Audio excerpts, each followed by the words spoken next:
Dobar večer, lepo pozdravljeni.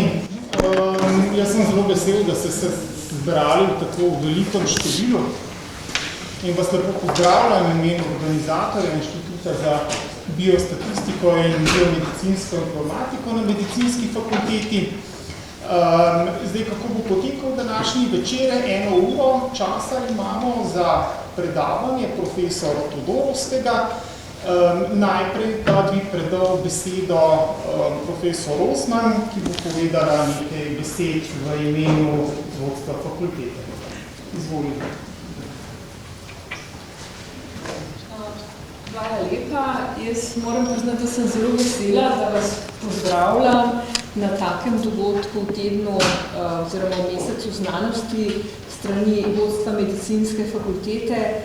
Zdaj, november se je nekako že kar prilegal oziroma smo se ga navadili od meseca znanosti, je pa to letos še posebno čudovino, saj smo 10. novembra dobili nov državni praznik, pravijo, da še ni dela prosti dan, zato pa moramo znanstveniki ves čas delati. Je pa seveda namen meseca znanosti, pa tudi tega praznika, da bi nekako razširili tudi k splošni javnosti, kaj znanost pomeni, kaj znanstveniki pravzaprav raziskujemo in da bi pomagali čim več ljudem tudi razložiti, kakšni so družbeni izzivi in kaj lahko k temu pripomoremo. Zdaj, današnja tema, ki jo bo predstavil profesor Ljubče Todorovski, ki se tiče generativne umetne inteligence in strojnega učenja, je izjemno aktualna. Zato bi se tukaj rada še v imenu fakultete zahvalila organizatorjem Inštitutu za biostatistiko in medicinsko informatiko in glavnemu organizatorju profesoru Andreju Kastrinu, da je ta dogodek da so pripeljali ta dogodek na medicinsko fakulteto. Zdaj, v smislu biomedicinskih znanosti je strojno učenje seveda in vse druga orodja umetna inteligenca res ima zelo, zelo širok razpon. Vsi se zdaj s tem srečujemo, bodi si v vsakdanjem življenju, predvsem v profesionalnem življenju praktično vsak dan, od analize velikih podatkov, kamor spadajo tudi genomski podatki, do naprednih pristopov pri diagnostiki, personalizirani medicini, optimizaciji procesov in tako naprej. Zdaj bi še osebno rada profesor Todorovskega pozdravlja, zato ker sva oba že toliko stara, da se še spomniva, ki je bil zaposlen na medicinski fakulteti, no zdaj je zaposlen na fakulteti za matematiko in fiziko in se tudi jaz veselim vašega predavanja. Vas pa vse lepo pozdravljam. Hvala.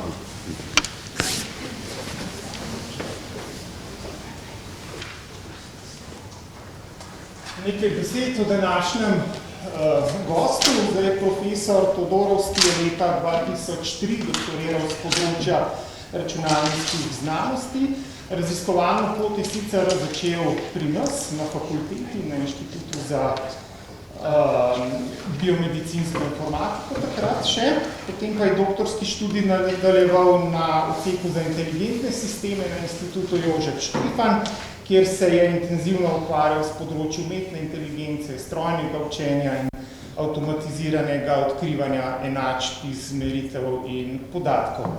Zdaj, podoktorsko izobraževanje je opravil na Univerzi v Osaki in na Univerzi Stanford, kjer je deloval pod mentorstvom eminentnih očetov umetne inteligence. Zdaj, na Univerzi Stanford je bil kasneje tudi gostujoči profesor, no danes je pa redni profesor za področje računalništva na Fakulteti za matematiko in fiziko na Univerzi v Ljubljani, kjer predava predmete z področja umetne inteligence in strojnega učenja. V zadnjem mandatu je bil tudi predstojnik oddelka za matematiko. Zdaj, jaz vabim Ljubčo in ti predajam besed. Hvala.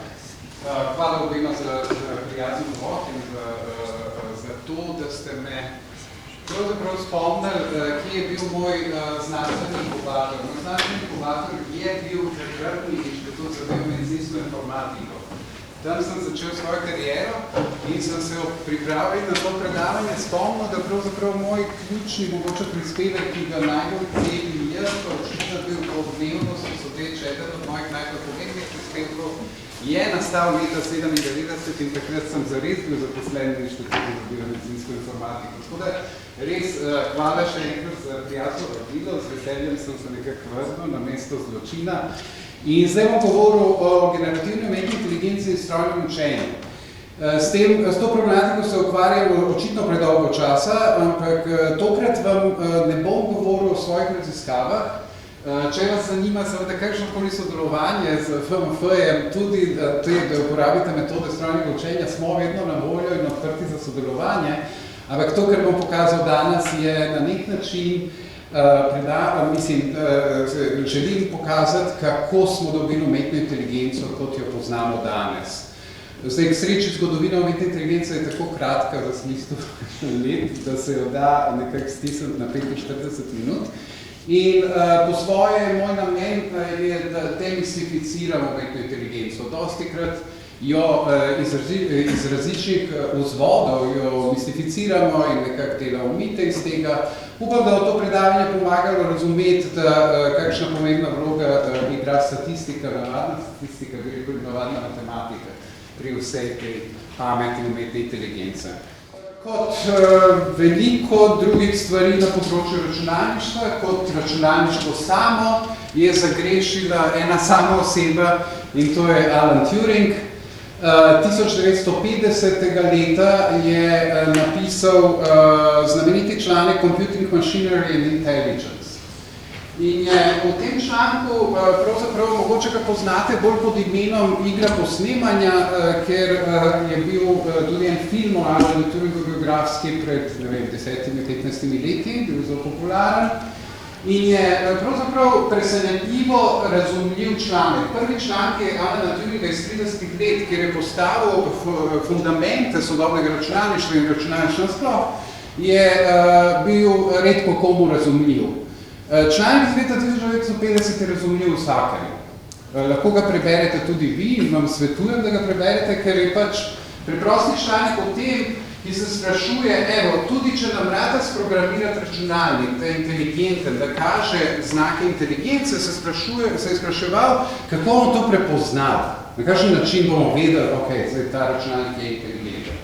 In je postavil eno preprosto igro, ki jo bom jaz parafraziral na nek način, njegova osnovna igra neke spolne vloge ima malo bolj komplicirane, jaz bom mogoče malo bolj preprosto verzijo povedal. In ta preprosta verzija je taka, da pravzaprav za zaveso, si lahko predstavljate, sta ena oseba, človek in računalnik na druge strani. Recimo ima oseba A in oseba B.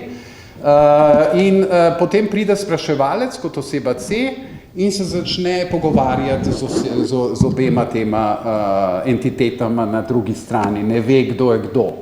In skozi serijo vprašanj poskušal ugotoviti, ali je oseba A računalnik ali človek, oziroma katera od teh dveh oseb je računalnik in katera je človek. Ne?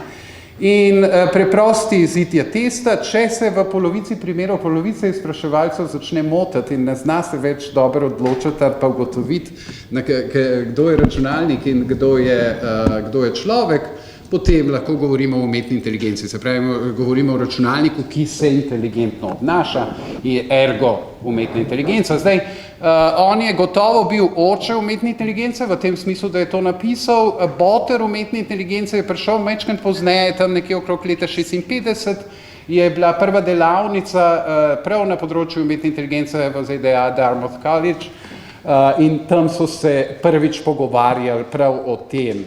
In po tej plati v bistvu na področju računalništva je mogoče artificial intelligence, prav umetna inteligenca, ena najbolj trdoživih keywordov, ne, ki je nekako preživela vse te čase od takrat. Ne. Se pravi, to je osnovni ta test. Kot rečeno, test ima tudi neke spolne vloge, ampak skratka, gre se za to, da uganeš, kdo je računalnik in kdo je človek. Ne? Zdaj, mogoče poznate ta test tudi, ste ga kdaj dali skozi, ne vem, če ste kdaj surfali na kakšno spletno stran, ki je poskušala ugotoviti, ali ste človek. Zdaj, to je rečemo tudi obrnjeni Turingov test, zaradi tega, ker ne poskuša ugotoviti, ali ste računalnik, oziroma oboje, seveda, v igri, ne, ampak skratka, poskuša ugotoviti, kdo je, skratka, ali ste vi res človek in potem morate tam označiti neke fotke z semaforije ali kolesi. Tako naprej, to je pandan tega originalnega testa in seveda test je doživel številne filmske, bi rekel, upodobitve. Tlele ena od najbolj znamenitih je film Iztrebljevalec, tam nekje v 80-ih letih, kjer v bistvu detektiv se pogovarja z androidi in poskuša ugotoviti, kdo je android in kdo je človek. Ne? Tako da, skozi serijo vprašanj. Ne? Zdaj, kaj se je zgodilo od originalne ideje Turinga do, bi rekel, nekak sodobnega pogleda na umetno inteligenco, ki se je pojavil nekje v 80-ih letih, se pravi 30 let po prvem članku. Sodobna paradigma umetne inteligence ne sloni na predpostavki, da smo ljudje vredni posnemanja, zaradi tega, ker ljudje delamo pogostokrat tudi iracionalne odločitve, prepogostokrat. Zato je prispodoba človeka kot vrednega posnemanja je zamenjal nek racionalni agent. Se pravi, racionalni agent, ki poskuša sprejemati nepristranske prave odločitve, zato da doseže nek vnaprej podan cilj. Okay? In ta racionalni agent vedno živi v nekem okolju, to je ta prispodoba tlele na slajdu desno spodaj, se pravi, je v nekem,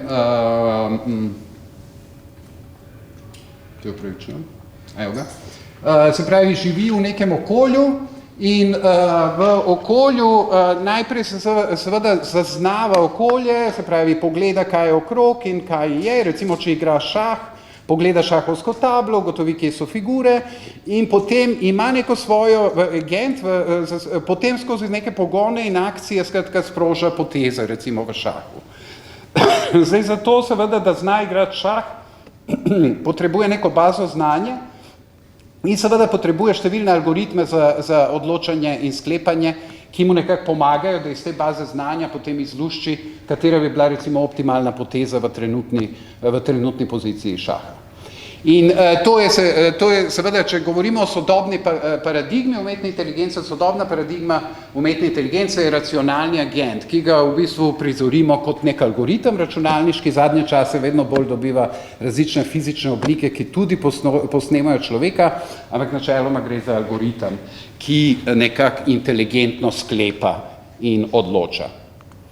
No in ta sodobna paradigma umetne inteligence je že dosegla svoj uspeh in te uspehi so se poznali že tam leta 96, ko je na področju računalništva še vedno velik igralec bil IBM in sicer takrat je on naredil svoj računalnik Deep Blue in je izval, IBM so izvali takratnega svetovnega prvaka v šahu Kasparova, zato da igra skratka, da odigra partijo proti tem šahovskem programu Deep Blue.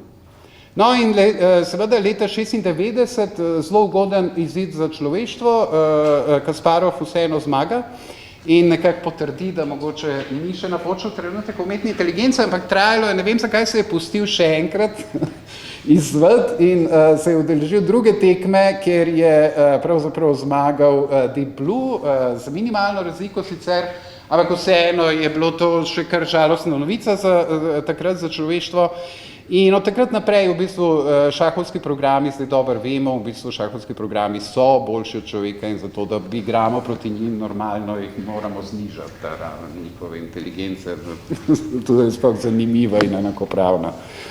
In to ni bilo nepričakovano, zaradi tega, ker šah je vseeno igra, kjer imamo popoln nadzor nad situacijo in je bilo jasno, da je nek računalnik, ki lahko nekaj potez vnaprej preračuna zelo sistematično, da bo slej ko prej v bistvu bil boljši od človeka. To, kar je bolj presenečenje, je, da ta sodobna paradigma umetne inteligence je leta 2011 dosegla še en odmeven uspeh in sicer zmagala je na kvizu Jeopardy, ki je v bistvu dosti popularen kviz v ZDA. Vprašanja so zastavljena v neki taki angleščini, kjer včasih je težko ugotoviti, kaj točno te sprašujem, kaj moraš točno odgovoriti. No, tukaj se je izkazal računalnik, da je bilo dovolj smart, da je razumel ta, bi rekel, tako zvito zastavljeno vprašanje, včasih zavajajoče, in je vseeno zmagal skratka v eni sezoni. No, tako da je to je bila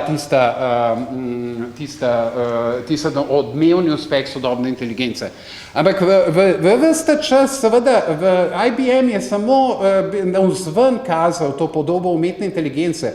Raziskovalci na področju umetne inteligence so takrat še brez mene gotovo so se ukvarjali z enim zelo pomembnim vprašanjem. In sicer Douglas Lenat je bil eden od pionirjev umetne inteligence, ki je nekako mislil, da tale bazo znanja, ki sem jo kazal tukaj pri osnovnem tem agentu, je bil mnenja, da baza znanja se vzpostavi tako, da ljudje, pravzaprav tako kot pišemo Wikipedijo zadnje čase, ljudje se usedemo tam, matematiki, in formalizirajo to znanje v neki berljivi, ki je računalniku razumljiva. In nekako je imel idejo in je imel velik projekt, da enciklopedično znanje celotnega človeštva zakodira v logiko, v matematično logiko, in potem te algoritmi, ki sklepajo, lahko uporabljajo to za marsikaj, za karkoli. Okay? No, in to je skratka bil njegov nekak pristop k temu, kako naj bi delala umetna inteligenca.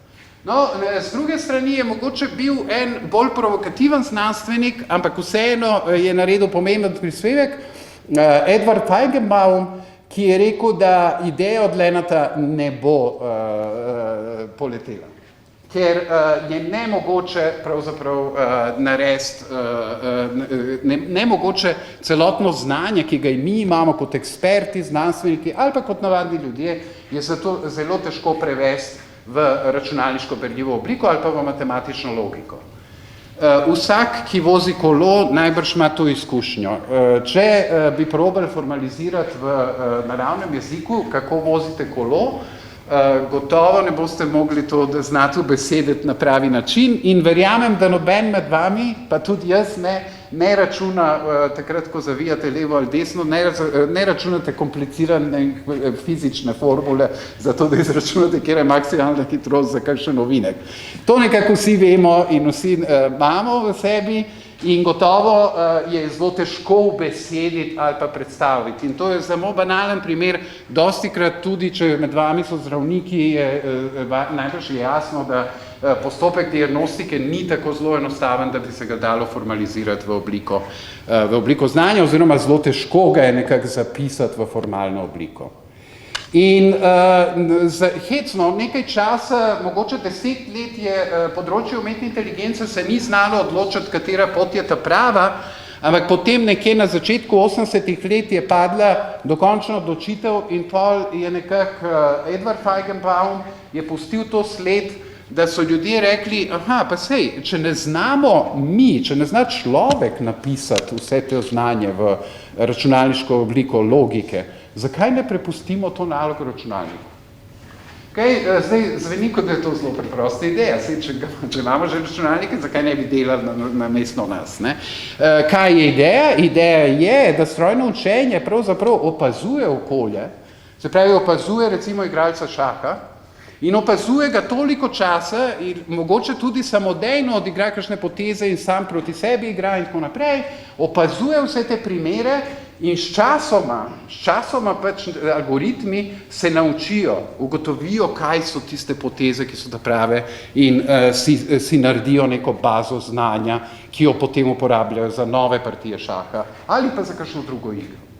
In to je paradigmatični shift, ki se je zgodil tam nekje okrog leta 1980, ko je šla tudi prva revija Machine Learning. Se pravi, Machine Learning je takrat nekako se rodil in radil tudi znanstvena disciplina, neodvisna znanstvena disciplina znotraj računalništva. In paradigmatično je to bilo v bistvu kar velik preskok na nek način. Zakaj pravzaprav strojno učenje?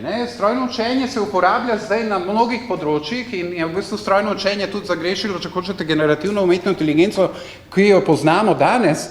In sicer recimo v igri Go ali pa v igri šah se strojno učenje uporablja za to, da izbere optimalno potezo. Se pravi, opazuje prejšnje partije, ki so jih odigrali ljudje, včasih opazuje tudi partije, ki jih je odigral računalnik sam proti sebi in potem na osnovi tega, katere poteze so vodile k zmagi, se odloča v vsaki situaciji, kaj je specifika dobre poteze in se zna odločiti na katerikoli tabli šahovski, kaj bi bila tista poteza, ki je ta prava.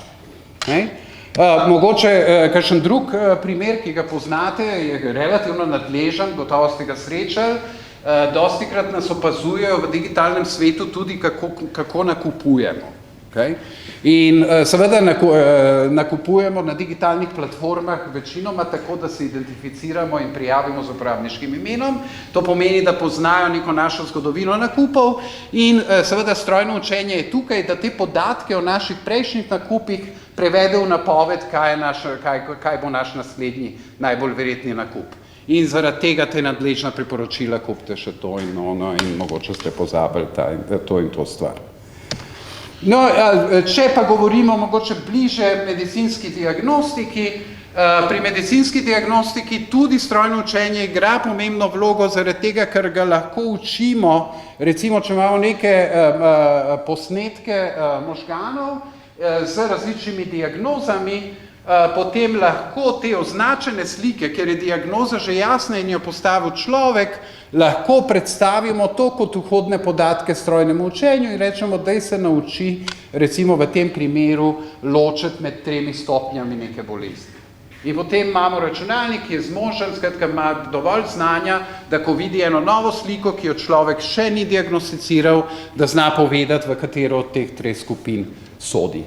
Se pravi, to je osnova osnovna ideja tega strojnega učenja, je bila na začetku. Se pravi, da imamo neke podatke in namesto, da bi mi naprogramirali, ker to je v bistvu za programerja zelo nadležna naloga. Tudi, če mu pokažemo te 3 slike in mu rečemo, napiši program, ki bo ločil med temi 3 slikami, je se težko loti te naloge, ker mora pač posamezne piksle gledati, ne ve, a bo zadev, a bo dovolj sistematičen, a ne bo dovolj sistematičen. In seveda, če govorimo o tisočih in tisočih posnetkih, je zelo težko, da se programer človek sooči s tako nalogo. Zaradi tega v bistvu tudi prepuščamo računalniku. No, ampak v bistvu splošen vzorec, ki velja v vseh teh primerih, ki sem jih pokazal tukaj, je pravzaprav, imamo na eni strani podatke in mi si želimo, da iz teh podatkov znamo vedno narediti optimalno odločitev.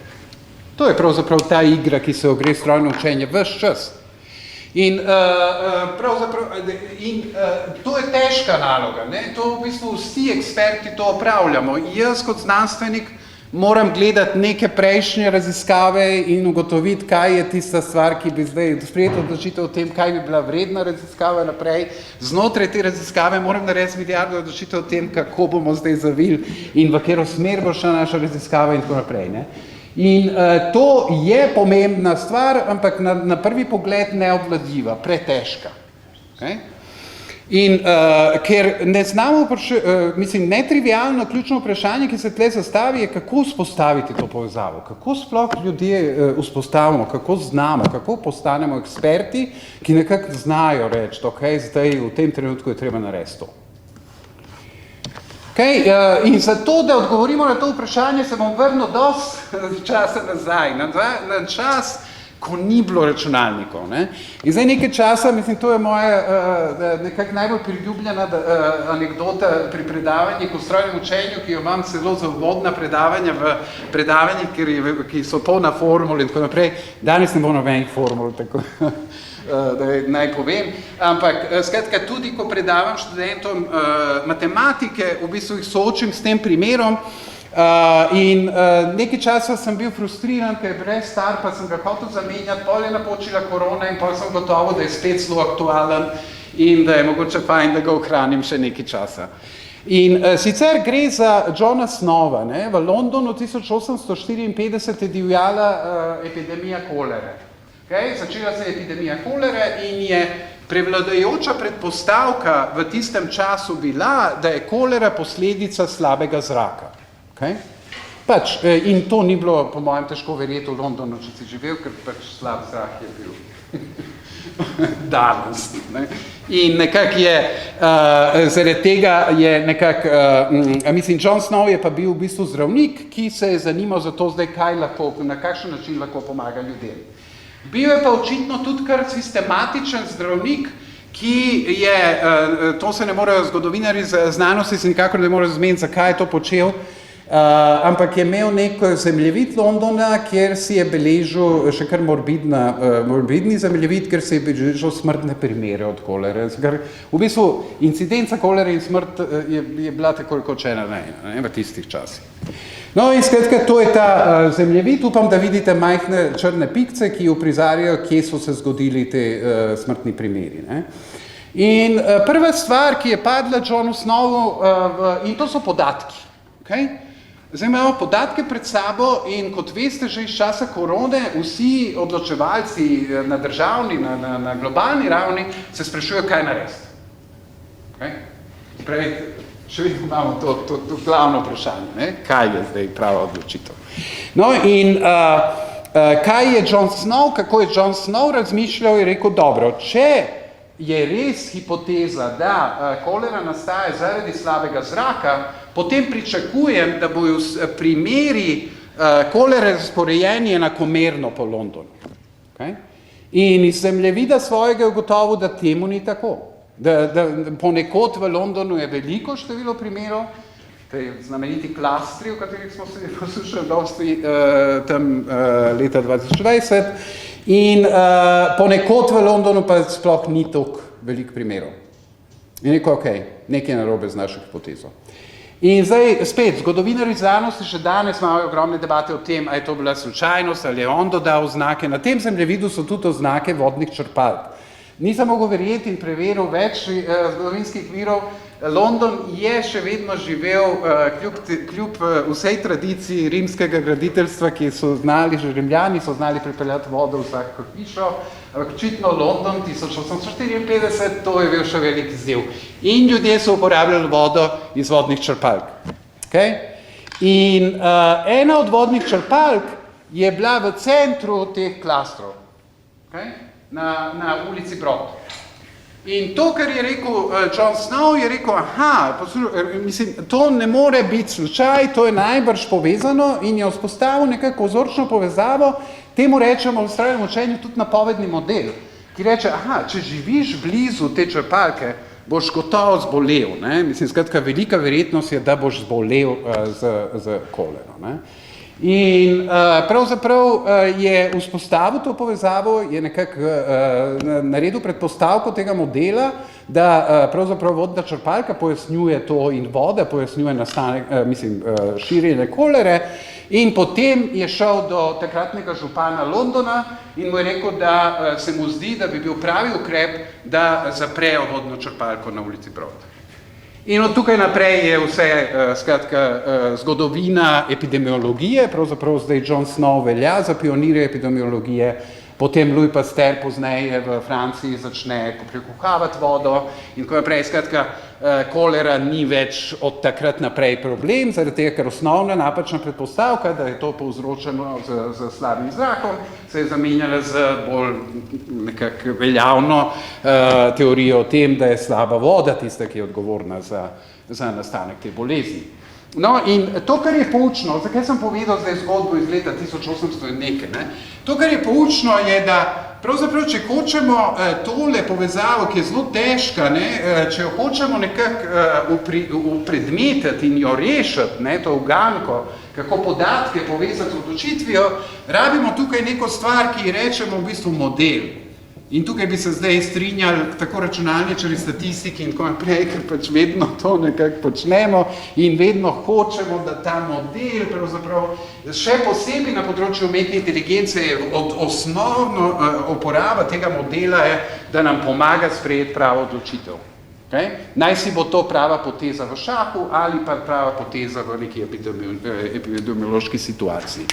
Okay? In to je nekako bila glavna, bi rekel, to je strojno učenje. Se pravi, tukaj smo se mi odločili, da iz teh podatkov, namesto da bi delali model na roke, Vse te puščice, ki sem narisal, so puščice, ki jih izvaja računalnik. In zato umetna inteligenca. Okay, in seveda zdaj, če pogledamo to, vidimo, da pravzaprav še vedno to velja. Ne? Se pravi, strojno učenje na nek način premosti vrzel med podatki in odločitvami. Ne? Se pravi, če gledamo prejšnje nakupje, pravzaprav imamo nek model, ki napoveduje verjetnosti različnih nakupov v prihodnje. Ne? Ali pa če pogledamo podatke o pacientih in diagnozah, lahko napovedujemo verjetnosti različnih bolezni na osnovi tega, kar vidimo na nekem posnetku ali pa klinični sliki pacienta. In zdaj, če se vrnem k temu osnovnemu vprašanju, kaj je strojno učenje, zdaj računalničarji ga lahko, ga hočemo definirati majčkeno drugače in sicer rečemo, da so to računalniški programi, ki samodejno izboljšujejo svoje obnašanje skozi čas. Paradigma do leta 1980 je bila, če si hotel imeti program, si rabo programerja. Usedel se je programer, napisal je program in potem je program delal in si ga ti testiral, koliko je dober, koliko je slab, če si ga hotel popraviti, si rabo ali znati programirati, ali si rabo programerja, ki je to popravil. Strojno učenje leta 1980 je postavilo paradigmo malo na glavo in je reklo, aha, zakaj se mi trudimo z programiranjem računalnikov? A niso računalniki dovolj pametni, da mogoče sami sebe programirajo? Če ne drugega, mogoče dobijo neko osnovno ogrodje programa in potem začnejo izboljševati ta svoj program in sicer na osnovi izkušenj izvajanja. Tako da jih nekdo recimo udari po roki in reče, to so prepoznavanja števk, to je še kar težka naloga tudi za ljudi, še sam ne vem, kaj je tam zgoraj, mislim, če me kdo vpraša, kaj je tlele, kjera števka je tlele, ne vem, 3, mogoče. Ampak skratka, če soočimo programerja s tem, bo rekel, ja, ne morem prepoznati katerokoli trojko. Ljudje se zmišljujejo, napišejo na milijardo različnih načinov. Kako čem sploh napisati program, ki bo ugotovil, je to trojka ali devetka in tako naprej. Seveda so računalničarji in v sodelovanju razvija različne algoritme, ki so ugotavljali, kje so črte, koliko je vodoravnih, kosih črt in tako naprej. In so poskušali to reševati, ampak strojno učenje se ne muči za razvojem teh algoritmov. Strojno učenje reče, daj mi ti 100.000 slik in sicer označenih slik. Ne? Se pravi, števke, za katere za prvej vemo, katera števka je gor narisana. Se pravi, primere mi daj in jaz bom sam sebe naprogramiral, da bom znal dobro razpoznavati te primere. Okay. In kaj je odmevni uspeh strojnega učenja? Zdaj, če gremo naprej v zgodovino, glede na to, da sem govoril o tem, kaj je bila originalno umetna inteligenca uspeh, zdaj seveda časi so novi, podjetje Google je novi IBM, AlphaGo je program, o katerim govorim, to je program, ki se je strojnim učenjem napifljal cele zgodovine šahovskih partij, ki so jih ljudje igrali skozi zgodovino in iz teh vseh partij iz podatkov se je naučil napovedni model, ki za podano potezo lahko pove, kakšna je verjetnost, da nas pripelje do zmage. Tako preprosto. In potem je AlphaGo se reče zaradi tega, ker ni igrala šah ni bil več izziv leta 2015, ampak večji izziv je bila igra Go. Igra Go je azijska igra s črnimi in belimi figurami, ki v bistvu je večji izziv za računalnik, zaradi tega, ker število možnih potez v enem trenutku je ogromno. Mislim, večje kot pri šahu. In zaradi tega je bila v bistvu, kako bi rekel, zelo trd oreh za stret. In leta 2015 porazna slika za človeštvo. Trenutno je v Sloveniji pred kratkim so prevedli knjigo o von Neumannu, se bom do konca predavanja spomnil, kako je ime. Sicer je namišljena zgodba o von Neumannu in drugih pionirjih računalništva in je lepo pojasni to tudi rojstvo umetne inteligence, ampak v smislu izmišljene zgodbe. No in tam zadnji del te knjige je točno o tem, kako so izgledali tiskovne konference iz Koreje, ko se je odvijala ta tekma. Najprej so vsi novinarji prišli po prvi tekmi in so seveda vsi navijali za človeka. Druga tekma, tretja tekma, vedno manj novinarjev in vedno bolj otožno in nekako bi rekel moreče vzdušje, ker pač računalnik je premagal tako prepričljivo, da pravzaprav tudi svetovni šampion takrat ni sprejel vnovičnega izziva, potem je naslednji šampion Lee Sedol sprejel leta 2016 še enkrat izziv in je do te mere ubranil čas človeštva, da je vseeno partijo zmagal. Ok, to je o umetni inteligenci, ki smo jo poznali v času, preden je nastal ChatGPT, ki ga danes vsi uporabljamo. Se pravi, to je bilo to, ne? To, kar je strojno učenje pripeljalo na sceno, je, da smo znali nekako razrešiti to težavo, kako podatke povezati z odločitvami. In okrog leta 2015 so se ljudje začeli spraševati, kaj pa je tvorjenje drugega kot odločanje. Se pravi, če pišemo besedilo, a je to dosti drugače od odločanja ali ne?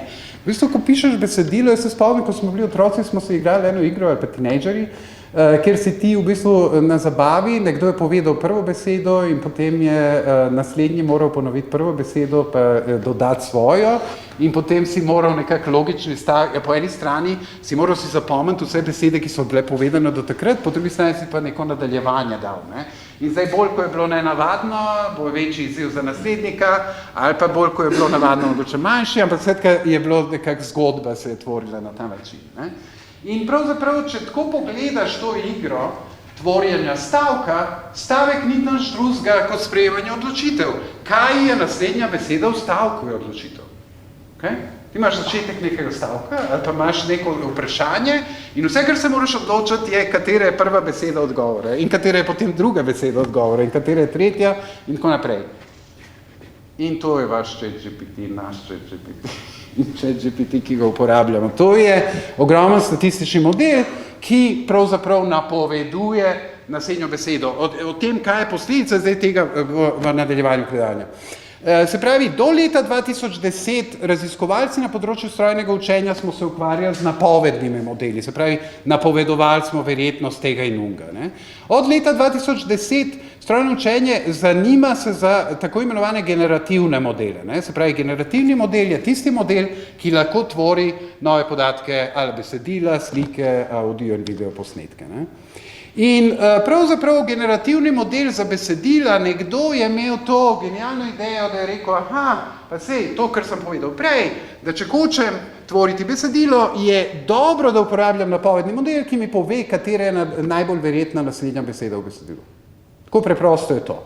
In da ne boste mislili, da je ta ideja nastala leta 2015, ta ideja je nastala 1948. In sicer Claude Shannon, ki je bil eden od pionirjev računalništva in se je ukvarjal z merjenjem količine informacij v besedilu in je delal statistične modele besedila, je že takrat zračunal en tak model, ki je na osnovi prejšnje besede poskušal zračunati najbolj verjetno besedo v angleščini v naslednjo. In je naredil en tak primitivni model na osnovi, ne vem, mislim, da 100 besedil je lahko s takratnimi računalniki obdelal, je naredil ta model verjetnostni in potem ta verjetnostni model je napisal en stavek. In ta stavek seveda ni tako prepričljiv kot stavki, ki jih daje ChatGPT, je pa relativno razumljiv stavek napisan v angleščini. Okay? In to je zdaj, enkrat, ko so računalniki leta 1948, seveda so bili zelo primitivni, te modeli so bili majhni in potem kar naenkrat leta 2015 smo imeli monstruozno velike računalnike, eni so imeli, Google in OpenAI in tako naprej, in so rekli, kaj pa, če bi mi zdaj naredili en model, ki ima toliko parametrov, da mi lahko to isto še eno novo idejo izpeljamo dosti bolje. No, in to je bilo to. Zdaj, da ne boste mislili, da je ta stvar bila premočrtna, prvo srečanje umetne inteligence, generativne umetne inteligence z javnostjo je bil totalni debakl. Ne vem, če se spomnite te zgodbe in sicer tlele zdaj je podjetje Microsoft v glavni vlogi in se opravičujem Microsoftu, zdaj, vsi so do zdaj so bili del uspešnih zgodb, Microsoft je padel v nemilost, neuspešna zgodba je vezana na njega, se je spomnil genialne ideje, da na Twitter da avtonomno twitteraško, ne, se pravi računalniško twitterko, ali kako se temu reče, influencerko, ki bo prišla in avtomatsko generirana besedila objavljala na Twitter. Okay? Kako so jo trenirali? Trenirali so jo tako, da so jim dali podatke o tem, koliko všečkov so imeli kakšne objave na Twitterju. Zelo slaba ideja. Ta ideja se je šla tako, da je bilo ime, je hitro ugotovila, da če izjavi nekaj rasističnega, ne bom niti bral, kaj izjavlja, hitro se je zapletla v to, da holokausta ni in skratka vse tiste stvari, ki so na Twitterju zelo popularne in privlečejo veliko všečkov, jih je dala v, ne vem, mislim, da 16 ur je rabila, da pogrunta, da rasizem se splača. Okay? Umetna inteligenca je hitra. Hvala Bogu, naši politiki ne to. In so v tem stanju po všečkih je hiter pravzaprav ugotovila, kaj je, in potem je Microsoft, meni se zdi, da je par mesecev pisal opravičilna potem PR statemente o tem, kako jim je žal, da so to naredili. Okay? No, ampak ne, zdaj, da ne bojo samo slabe zgodbe, ne vem, če veste, kaj je to, jaz mislim, da je to tako medijsko izpostavljena fotografija, da večina vas ve, kaj to je. To je prva fotografija črne luknje. Astronomi so zelo ponosni na to, ampak uporabil sem besedo fotografije, ker je tle za lase privlečena stvar, ker to ni bila fotografija, ki jo nekdo vzel svoj telefon v roke in pofotkal, ampak je to rezultat ogromne količine podatkov, ki je prišlo noter v model in potem so generativno umetne inteligence poskušali ustvariti, kaj bi bil tisti objekt, ki bi eventualno povzročal tiste meritve, ki so jih opazovali nadaleč. No in seveda to je zgodba o znanstvenici, ki je pač nekako izdelala ta model in izdelala to fotografijo in to je gotovo, to se je zgodilo leta 2019 in temu rečemo prvi posnetek črne luknje in to je seveda odmevno, to je zgodba o uspehu te umetne inteligence. Ne. In seveda od tukaj naprej poznate zgodbo, osebnost leta 2022 po reviji Time, ChatGPT, podjetje OpenAI, je podjetje, ki je vzpostavilo skratka prvi klepetalni agent, ki je pravzaprav zelo prepričljivo posnemalo ljudi, v smislu tega, da je prepričljivo tvorilo angleške stavke, prepričljivo tvorilo tudi slovenske stavke in še vedno tvori. In tle piše trenutna različica 4, se upravičujem, trenutna različica 5, ampak nevertheless, tehnologija, ki je noter, je še vedno odločitev o tem, kaj je najbolj verjetna naslednja beseda. In seveda ta model je ogromen, naučen je bil na besedili, ki imajo bilijone besed v sebi in ima nekaj 100 milijard učljivih parametrov. In to je, podatki so to za različico 4, za različico 5, oziroma za različico 3.5 celo, za različico 4 in za različico 5 OpenAI noče razkriti podatkov o tem, kako gromozanski model je in koliko gromozansko veliko podatkov uporabljajo za to, da ga naredijo. In zdaj, seveda, ko se zgodi medijsko omneven dogodek, takoj zatem ljudje začnemo v bistvu na nek način se bati. Zarazumeti je, tudi Time je rekel, ok, the AI arms race is on, start worrying, vsi medijski prispevki so šli v smer, a nas mora skrbeti. In zdaj, nadaljevanje tega predanja, če na kratko odgovorim, ne, zaenkrat. Zakaj, bomo razložili, zakaj ne. Predvsem mit, ki se tvori, je, da, in to ga podpirajo tudi kakšni zelo odmevni in dobri znanstveniki, da umetna inteligenca predstavlja eksistencialno tveganje za človeštvo. Okay? In to ni res iz več razlogov. Prvo, živimo v dobi tako imenovane šibke umetne inteligence, na sedem slajdu bom povedal, kaj je razlika. Umetna inteligenca ni avtonomna, zaenkrat ni samostojna pri odločanju, zaenkrat jo sprožamo mi, s tem, da pač stavimo vprašanje. In to je najbolj preprost odgovor na to vprašanje. Še vedno moramo mi vklopati elektriko, zato da poženemo ta model, še vedno skratka je pod popolnim nadzorom nas ljudi.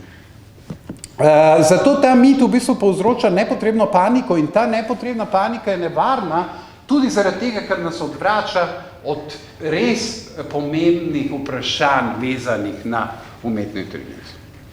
Veliko je, ki jih moramo skrbeti, ama ne to, da nas bo glih zdaj jutr pokončala. Okay? In zakaj je do tega mita prišlo?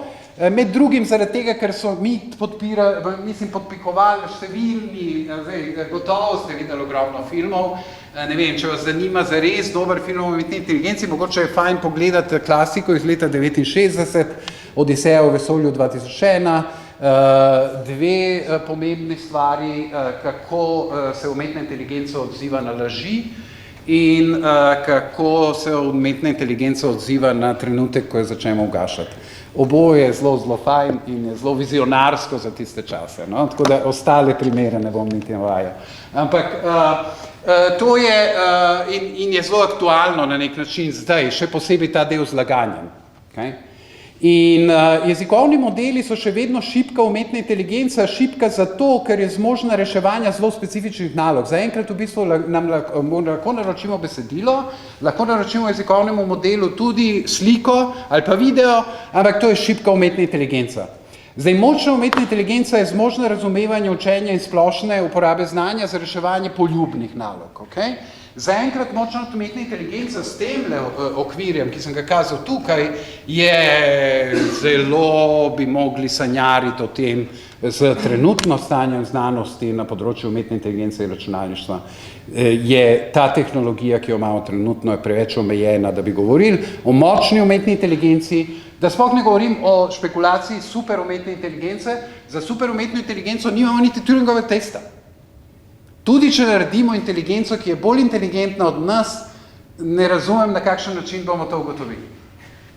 Mislim, zaenkrat še nismo, nekako ne vemo točno, kako bomo sploh vedeli, da se najdemo v tem trenutku.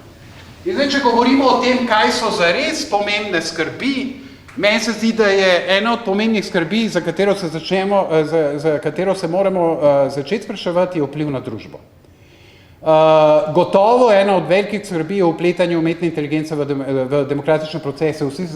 Najbrž se spomnite vsi Brexita in intenzivne kampanje, ki je potekala preko socialnih medijih.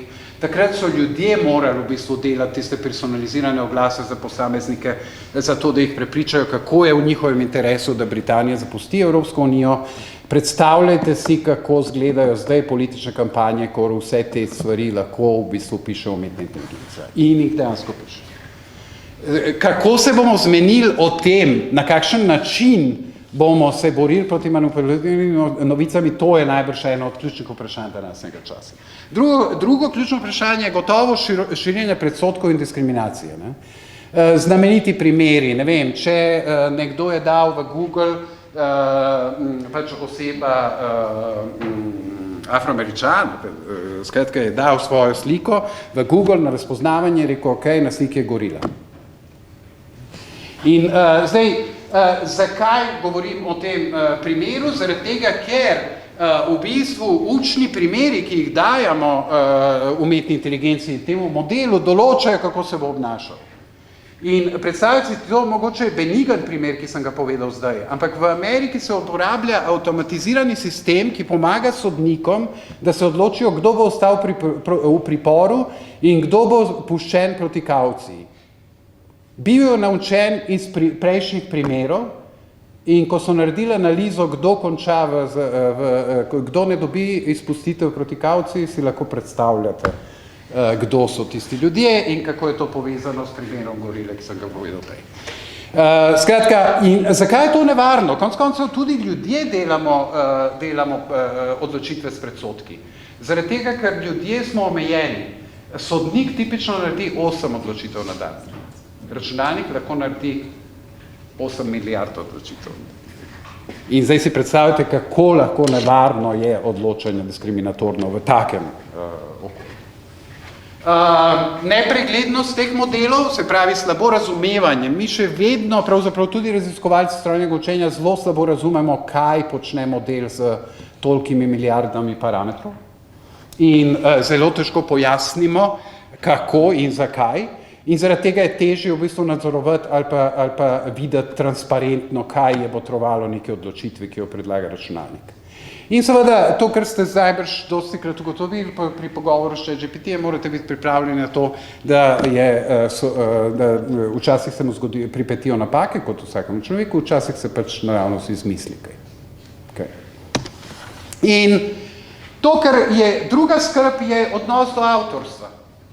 Kar naenkrat smo se v bistvu sprijaznili, kot človeštvo smo se sprijaznili, da je zloraba intelektualne lastnine, ki se dogaja v podjetjih umetne inteligence, da je to nekaj normalnega.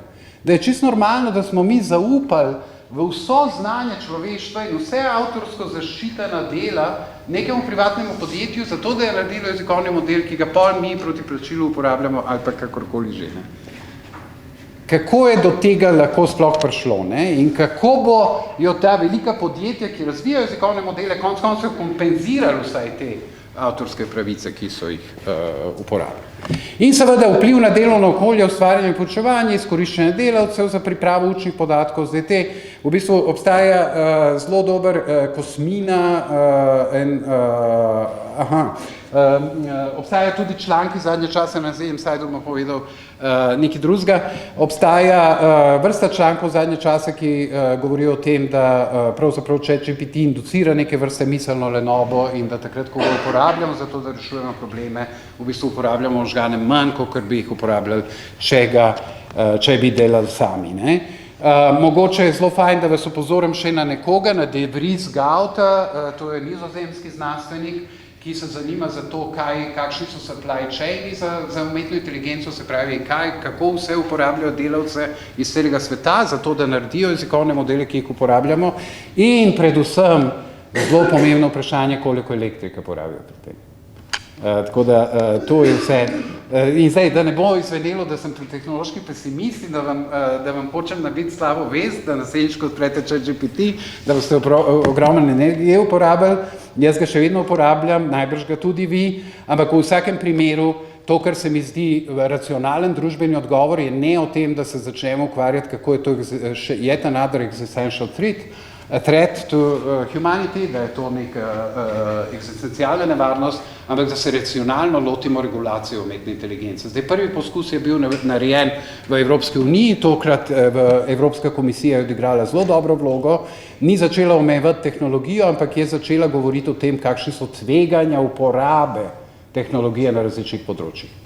In je določila tveganja, različne stopnje tveganja za različno uporabo umetne inteligence. Mislim, če bojo tako nadaljevali, odličen začetek, bomo videli, kako bojo nadaljevali z regulacijo in kakšni bojo konec koncev učinki, ker zdaj z druge strani Atlantika v bistvu prihajajo pozivi k popolni deregulaciji in tako naprej. Zdaj, da ne bom šel politično vode. In to bi bilo to. Seveda odziv je tudi odgovorna uporaba. Za vse nas velja. Moramo se sprijazniti, da je to orodje, ki je tukaj, ki bo ostalo, moramo ga odgovorno uporabljati in sicer na tak način, kot zahtevajo znanstvene revije zadnje čase, takrat, ko uporabljate umetno inteligenco, pač to priznajte. Tako preprosto je to. In povejte, kako vam je pomagalo. To nič ne boli. In po drugi strani pa še vedno se moramo zavedati, ko napišemo neko besedilo, tudi v znanstvenih revijah ali pa kjerkoli, če napišemo nek mail nekomu, še vedno mi stojimo za tem mailom. Ne, moramo se skrivati za tem, vse napisal ChatGPT. Okay? Še vedno odgovornost velja za napisano besedo in tako naprej. In zdaj, kako uporabljam jaz pri pedagoškem in raziskovalnem delu, gotovo se pogovarjam, neverjetno je. Živim v času, ko za vsako predavanje svoje pred študenti se lahko pogovorim z nekom, ki je zelo potrpežljiv, da se res pogovarja z mano o tem. Redko kateri kolega na oddelku pripravlja vsak teden mene poslušati, kaj zdaj metare in tako naprej. Ne? Sestavljam naloge pogostokrat tako, da s ChatGPT-jem preverim, koliko enostavno rešljive so. In dobivam ideje o tem, kako bi zastavil nalogo, ki je malo... Včasih dam tudi napačno rešitev generativne umetne inteligence, zato da jo študenti popravijo. Pri raziskovalnem delu ne uporabljati generativne umetne inteligence z odprtimi vprašanji. V 3 korakih se zmisli članek, ki vas zanima. Če ga vi vprašate, mene zanima preseg tega in unga, in reče, ja, seveda, to so že delali. In potem tudi pove, kdo in kdaj je bil objavljen članek in potem ti ugotoviš, da tega članka ni. Jaz sem pogostokrat na te dimanice se nalimam, že dvakrat sem se nalimal, vprašal, kjer je najboljši učbenik za področje umetne inteligence zdaj. In potem mi je pokazal kar 3, ki jih jaz nisem poznal in sem rekel, Ljubčo, prestar si očitno. Vsi 3 so bili zmišljeni. Ni bilo teh učbenikov. Tako da, kar pa lahko zastavljate, so zelo fokusirana vprašanja o tem, kar hočete zvedeti. Ampak fokusirana v tem smislu, da vi na nek način poveste točno, kaj vas zanima. Različna orodja, trenutno recimo uporabljam tudi Notebook LM od Google, pa nočem nobene reklame za nobeno podjetje delati, ampak Notebook LM je zelo fajn, ker ustvari nek zaprti svet dokumentov. Kot si ti povedal na začetku, Andrej, prijazno, sem bil zdaj 2 leti predstojnik oddelka, to je dosti taka nekvaležna funkcija, ker je treba poznati vse pravilnike univerze, fakultete in tako naprej. In Notebook LM je bil zelo priročen zame, ker sem pač vse te pravilnike dal noter in lahko v naravnem jeziku vprašate, kako ravnam v zvezi s to vlogo študenta, whatever. In deluje v tem zaprtem svetu pravilnikov, ki mu zaupamo. No? Tako da, mogoče, če bi me kdo izval s tem vprašanjem, je to. Okay. To je približno to. Kaj bi bila sklepna misel? Najbrž sem šel malo čez čas, in za kar se opravičujem, to mi vedno rata. Kaj bi bila misel, ki jo hočem povedati za konec? Kaj je generativna umetna inteligenca? Ja, to je entiteta, ki dobro vrti jezik in se ne obremenjuje z resnico. Mogoče, če mi kdo vprašal, da povem v enem stavku, kaj to je to. Je statistični model, ki neverjetno dobro napoveduje naslednjo besedo, ampak zaenkrat ta statistični model nima nobene, seveda podjetja kot OpenAI in Google in tako naprej vas bojo prepričevali, da imajo varovalke, da preverijo resničnost in tako naprej. Imajo varovalke, niso pa vedno delujoče, kot se lahko sami tudi prepričate pri pogovoru z njimi. Tako da ključna poziva, ki jih morate dati umetni inteligenci, zakaj tako meniš in ali si prepričan, dostikrat je to pomaga za to, da ugotovite, koliko pravzaprav zares misli to, kar govori. Misli tak ne. Ampak, da ne bom preveč nadaljeval, bi se zahvalil za pozornost. So mogoče 2 knjigi, ki jih jaz mislim, da so berljivi splošni javnosti. Če vas zanima več o umetni inteligenci, te 2 knjigi povesta marsikaj dobrega in to splošni znanosti. Obe knjigi sta brez formul. Še to povem. Tako da, hvala lepa.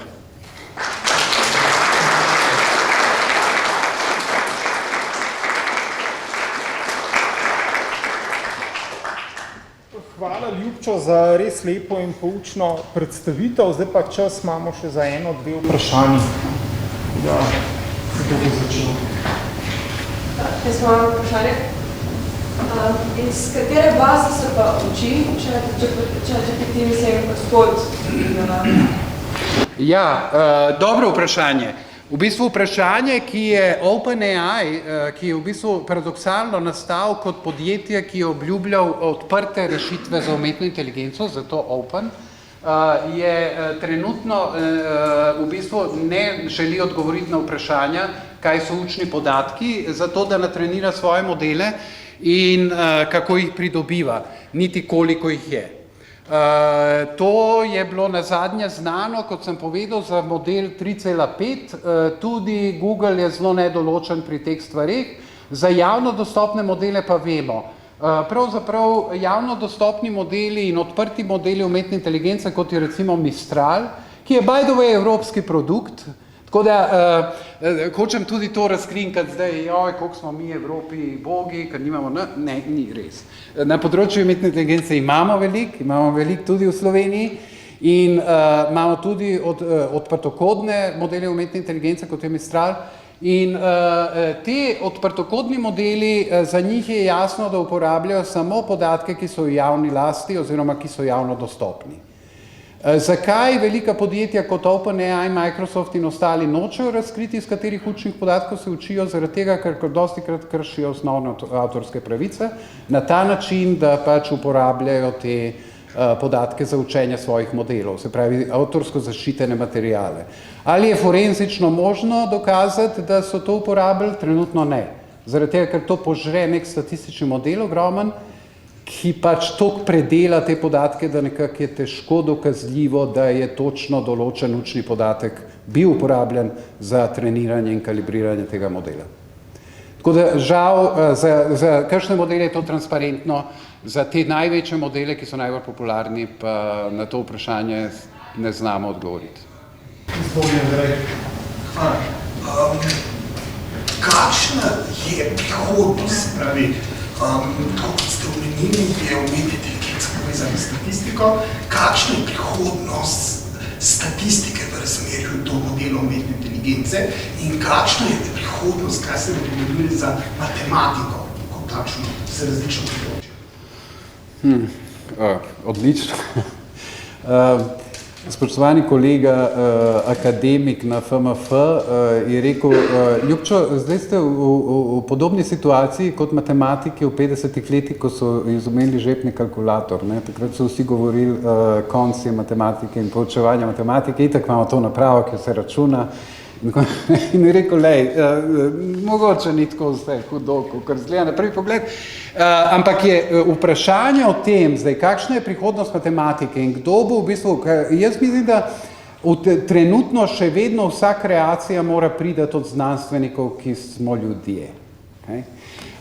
Je pa res, da znanost s tem orodjem, ki ga imamo zdaj v rokah, jaz lahko iz prve roke izpričujem, da pravzaprav se veliko več ukvarjam s svojimi doktorskimi študenti z vsebino raziskav in z tem, kaj so res ključna vprašanja, ki jih hočemo odgovoriti, in dosti manj časa zgubljamo s pisanjem.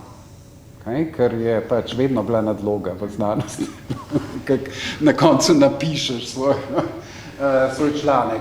Kakšna je prihodnost matematike zaradi tega? Kakšni modeli, kot je recimo Mistral, ki je verzija Mistrale, ki je naučen na matematičnih podatkih, pa tudi novejše verzije ChatGPT-ja, zelo lepo izpeljuje formule. Ali to pomeni, da nam ni treba vedeti, prepričujem študente, da seveda moramo vedeti, zaradi tega, ker pač moramo poganjati to stvar naprej, in če ne poznamo osnov, ne bomo mogli poganjati stvari naprej. Mislim, da je prihodnost pač taka, da ene stvari v znanosti bojo lažje kot do zdaj, osnovna ta kreacija novega znanja bo pa, se bojim, enako zahtevna. In enako se bomo ločili znanstveniki med sabo potem, kdo bo pač imel ta pravo idejo v pravem trenutku. In mislim, da je to prihodnost. Kaj je prihodnost umetne inteligence? Kaj pa vem. S trenutno tehnologijo, ki jo imamo, z jezikovnimi modeli, kot sem jih pokazal danes, s strojnim učenjem, ki sloni na nevronskih mrežah, mislim, da smo dosegli bolj ali manj to, kar se da. To, kar rabimo za napredek, by the way, prva nevronska mreža je bila izumljena leta 1959. Mislim, to, da povem, koliko časa je trajal ta razvoj, ampak načeloma vse to, kar smo videli danes, deluje na znanstvenih odkritjih iz tistega časa. Če želimo, da se umetna inteligenca ima odnos do resnice, mislim, da rabimo novo paradigmo, ki jo trenutno še ne vidim. Mogoče bomo jo že videli jutri, no? Ampak zaenkrat je ni. Ja. Imate kakšne zadržke pri uporabi pisanja, oziroma pisanja s pomočjo AI-ja, generativnih modelov, s tem, da bi vnašali vsebine, ki se vam zdijo zelo nove, zelo prebojne? V smislu, da bi se zadeva razpršila, še predtem bi se mi to želeli? Ja. Kratek odgovor, ja. In zaradi tega v bistvu jaz za osebno uporabo, zdaj ne vem, mogoče nimate vsi te priložnosti, ampak računalničarji zelo rad inštaliramo na svojih strojih jezikovne modele, ki laufajo na našem stroju. In zdaj, če smo zelo paranoični, tudi izklopimo internet v tem trenutku, ko delamo nekaj zelo občutljivega. Ampak zdaj to zveni kot paranoja in nočem, da je to tako paranoično. Ali se s ChatGPT-jem odkrito pogovarjamo o svojih novih idejah, kdaj se tudi, no, zaradi tega, ker mogoče malo iz lenobe, ampak tudi zaradi tega, ker v bistvu na oddelku za matematiko smo plačevali neko licenco, ki nam zagotavlja, da ne uporabljajo naših podatkov, ki jih vnašamo noter. Ampak ta zagotovila, mislim, ne vem, nočem, mislim, da še snemamo, tako da ne bom vsega povedal, ampak če sem čisto iskren, sem skeptičen do tega zagotovila. Tako da, če sumite, da je temu tako, potem raje zadržite kakšno besedo zase. Ja. Še hitro mogoče, samo to navezam, mene pa zanima, kako pa neke lokalne varne te modele postati, recimo, da bi fakulteta postavila svoje modele, da bi študente odgovarjali v nekih birokratskih procesih, ali pa če imamo neke občutljive podatke, da bi vsem radi nek model, ki bi nam pomagal, ne vem, genomske podatke, pa nekaj. Zdaj bom povedal nekaj zelo smešnega odgovor. Hugging Face. Pa ne, to ni odgovor, ampak to je spletna stran. Huggingface.com je spletna stran, kjer imate odprti dostop do številnih jezikovnih modelov. Malo se poigrajte in probajte inštalirati en jezikovni model na svojem računalniku. Ni težko, opozorilo je, da če nimate zelo dobrega računalnika, potem boste v živo gledali, kako računalnik tvori besedilo. Tako dobesedno boste po zlogih videli, kako počasi se izpisuje stavek. Tako da, če seveda vaš računalnik relativno omejene resurse ima, oziroma relativno omejene kapacitete, potem boste trpeli, ker bo počasen. Zdaj, koliko smo pa mi na FMF še nimamo javno dostopnega strežnika za zaposlene, imamo pa strežnik za zaposlene, ki smo ga postavili samo za oddelek za matematiko trenutno. Ima ene 15-20 uporabnikov, ampak očitno ne preveč rednih. Jaz se sam bojim, da če bi jih imeli več, ta strežnik ne bi mogel več zdržati pritiska in zato ni tako zelo enostavno to postaviti na ravni fakultete. Ljubčo, hvala še enkrat. Hvala.